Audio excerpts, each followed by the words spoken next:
You've been ambassador to several African countries, most recently Ethiopia.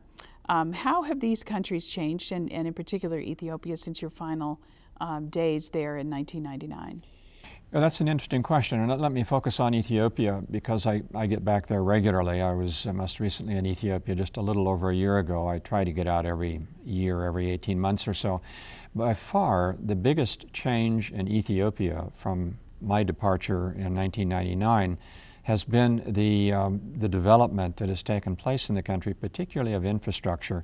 Everything from private sector building, hotels and business establishments in the major cities in Ethiopia, to the public sector infrastructure improvements, including what's now called a ring road around Addis Ababa, the capital, the building of new airports, expanding the aircraft fleet, the number of places that the airline, the government airline goes, rehabbing right now the railway system in the country, building enormous numbers of new roads, paved roads in the country, again, which the Chinese are largely doing, under contract, and they're getting paid for it.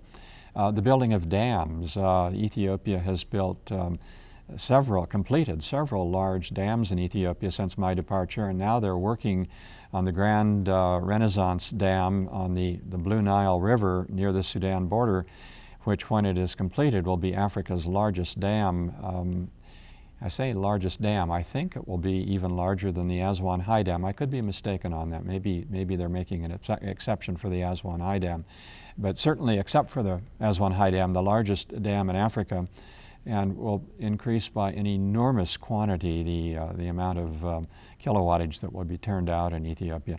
So that's been the biggest change, just to see all of the development projects that have taken place. Give us an example of a country that you think is particularly well positioned for development in the future, and one where maybe the challenges are greater.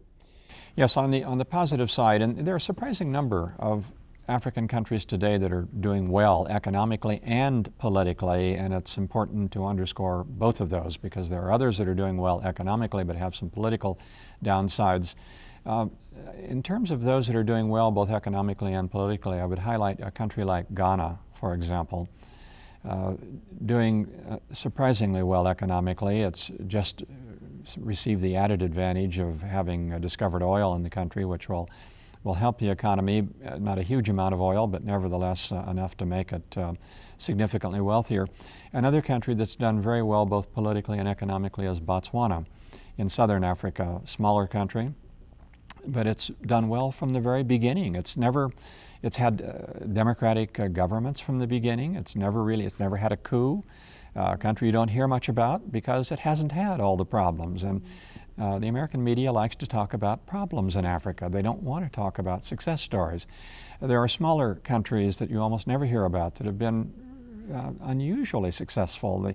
The Indian Ocean island country of Mauritius, an economic success story. Another one in the Atlantic, the Cape Verde Islands. Small countries, but highly successful both politically and economically. Namibia is another country that's been doing quite well both politically and economically. Even South Africa, it's starting to have a few problems now, but by and large it's done quite well.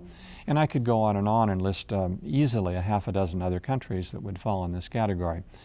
So I appreciate the opportunity to talk about the positive stories because I'm almost never asked that question first off, and people don't want to talk about the successes.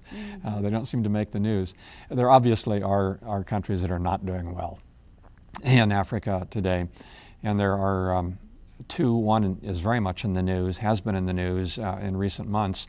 A little country you didn't used to hear much about it, Central African Republic, which is undergoing some horrific problems based on differences between Christians and Muslims. It's actually a predominantly Christian country with a Muslim minority, and the two sides have been going after each other in almost a genocidal way, which is really unfortunate. It's a poor country anyway. It's a country that's frankly never had good governance. It's pretty much been a basket case since independence. Another country that started out well but has not been able to return from a huge setback in 1991 is Somalia. It still is a country that's not under the full control of the government, which we recognize. There still is a terrorist organization that controls parts of the country, the Al-Shabaab organization. It's a country that's better off today than it was 2 years ago, but that isn't saying a great deal. It has a long ways to go before you can have a government that is acceptable to the vast majority of Somalis, and you can remove the terrorist threat, and you can start to build an economy that will provide services to the people. And frankly, there are several other countries I could cite that sort of fall in this category. And I think China, behind the scenes, does work from time to time to encourage political stability. I think they've actually belatedly, but eventually played a positive role during the Darfur conflict in Sudan, where working with the West and the United Nations, they helped convince the government of President Bashir to accept a hybrid African Union-UN peacekeeping force in Darfur. The U.S. was not successful, and the Western countries were not successful in doing that. We didn't have any leverage. Likewise, even today, we are seeing China collaborate behind the scenes with the West in trying to sort out the problems in southern Sudan, which is where most of the oil now is once South Sudan separated over 2 years ago from Sudan.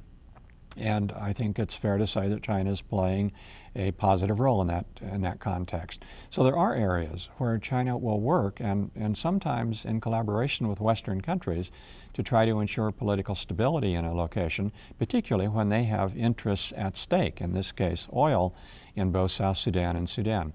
There are other areas, particularly in the area of UN peacekeeping, where the Chinese have collaborated with the United States and with the West in trying to ensure political stability in a country.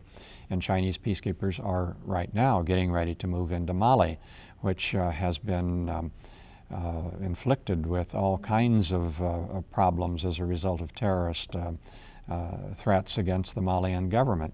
And they're sending peacekeepers to Mali along with a number of other countries.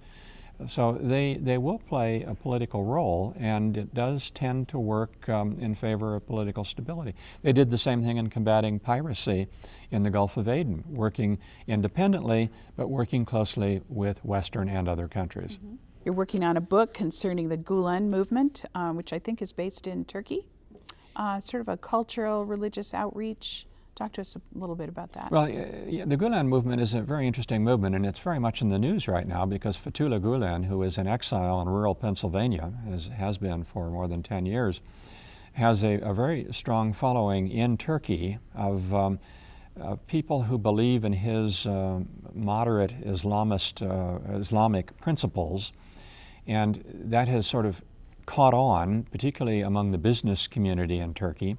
And it's a very decentralized, informal organization. It's a movement, really. It's not an organization. Mm-hmm. It doesn't have sort of a hierarchical arrangement, but it's gotten very much in the news of late because Fethullah Gulen was informally aligned with the Erdogan government in Turkey until about a year ago, and there's been a falling out, and now the Erdogan government is criticizing Fethullah Gulen and his followers for trying to undermine the government in Turkey. Now that has nothing to do with the book that I'm writing, which is only concerning what the Gulen movement is doing in Africa. And there's no particular controversy at this point about what Gulen is doing in Africa, which is mainly running a whole series of schools which would be similar to charter schools in the United States. They're fee-paying schools. They tend to be at the upper end of the fee structure. They tend to be schools that have very good reputations, that focus on science and math particularly. In this sense, the Gulen principles are rather modernist. He wants to bring Islam into the modern world by focusing not on madrasa kind of training, in other words, memorizing the Quran, but in emphasizing among his Islamic followers things like science and math. All of this is rather a different approach than what you normally read about in terms of Islamic outreach. But that's what they're doing in Africa, and that's what the book is focused on, or will be focused on. Well, we want to thank you very much for being with us today, and this is a topic we see in the news but don't very well understand, so appreciate your in-depth knowledge and sharing that knowledge with our audience. been my pleasure to join you.